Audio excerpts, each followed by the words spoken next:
Okay, now we have our properties of continuous functions. Very similar to our properties that we did with limits. If I have two functions, f and g, and they are both continuous at some point x equals c, then the following combinations are also continuous. So f plus g would be continuous. The difference of those two continuous functions would be continuous. The product of those two continuous functions would be continuous. A constant multiple times a continuous function is also continuous. And also the quotient would be continuous, of course, provided that the denominator is not going to equal 0. So just like we had our properties of limits where we could add, subtract, multiply, divide, that holds true for continuity as well. Okay, and theorem 7, composite of continuous functions. Theorem 7 basically says if we have f is continuous at c and g is also continuous at f of c, then the composite g composed with f is also continuous. So the composite of two continuous functions is continuous. So this is example 4 on page 82. We have the function y is equal to the absolute value of x times the sine of x over x squared plus 2, and all of that is going to be absolute value. So to show that this is continuous, all we would have to show is that the two functions that make up this composite function are individually continuous. So we're going to say that this is our composite. Our g of f of x is our composite function right here. And we're going to say that g, our outside function, is the absolute value. And we know that an absolute value function is continuous. If you think of what that graph looks like, it's certainly continuous. We don't pick our pencil up anywhere. We don't have any discontinuity points. And then we're going to say that f, our inside function here, is x times the sine of x divided by x squared plus 2. Well, if we check out the domain of this, we have no domain problems. Our denominator, x squared plus 2, that's never going to equal 0. So we don't have any domain issues. So x times the sine of x divided by x squared plus 2 is also going to be a continuous function. So because we can say that the absolute value function is continuous, and this f of x function is continuous, this composite function that is created by those two is therefore also a continuous function. Okay, theorem 8, the intermediate value theorem, which is also referred to as IVT.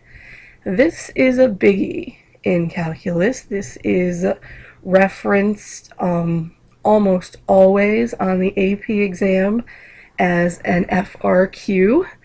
They almost always ask a question that has you refer back to the intermediate value theorem, which you can just abbreviate as IVT.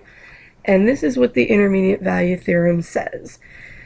It says, if we have a continuous function on some closed interval a to b, then there has to be an f of c somewhere in between f of a and f of b, as long as c is in between a and b.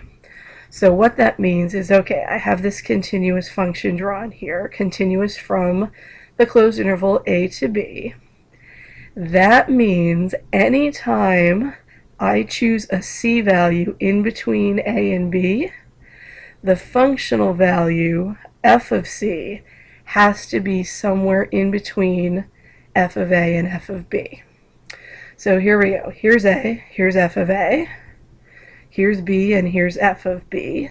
So when I put my c value here in between a and b, the intermediate value theorem says that f of c has to be somewhere in between f of a and f of b. That's what it says. Intermediate value theorem, whenever we have a c in between a and b, then f of c is in between f of a and f of b. Okay, so here's an example that uses the IVT, the intermediate value theorem. Okay, the question is any real number exactly one less than its cube? So what that means, what value of x would satisfy this equation? Any number, any real number is exactly one less than its cube. Well, we could write that down as an equation, x equals x cubed minus 1.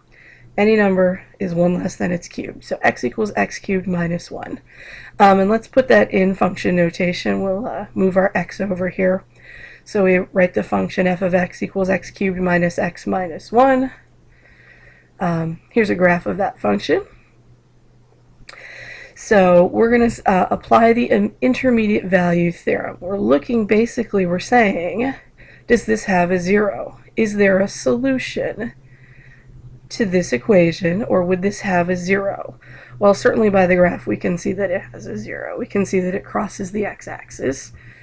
But let's apply the intermediate value theorem. So let's pick an interval, an a to b interval. So if I look at if I look from 0 to 2 here, from 0 into 2, because I can clearly see by my graph that that's where my 0 is at, where my function crosses the x-axis.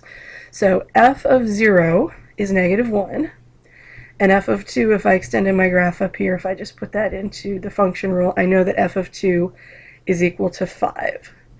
So what that means by IVT, since f of 0 is negative 1 and f of 2 is equal to 5, that means that there is a c somewhere in between negative 1 and 2, such that f of c is equal to 0. Oh, and I think I have a typo. Let's go back and fix this. This between negative 1 and 2, c doesn't want to have to be between negative 1 and 2. c, I want to be in between 0 and 2, because I did f of 0 and f of 2. I'm sorry, typo. So fix that, make that c in between 0 and 2. So IVT says there is a c somewhere in between 0 and 2, where f of c equals 0, because f of 0 is negative 1, and f of 2 is 5, and 0 is somewhere in between negative 1 and 5. That's what IVT says. Okay, that wraps up section 2.3 for us. So the homework that we're going to be working on is on page 84. 1 to 33, the multiples of 3, and then 41, 46, and 48.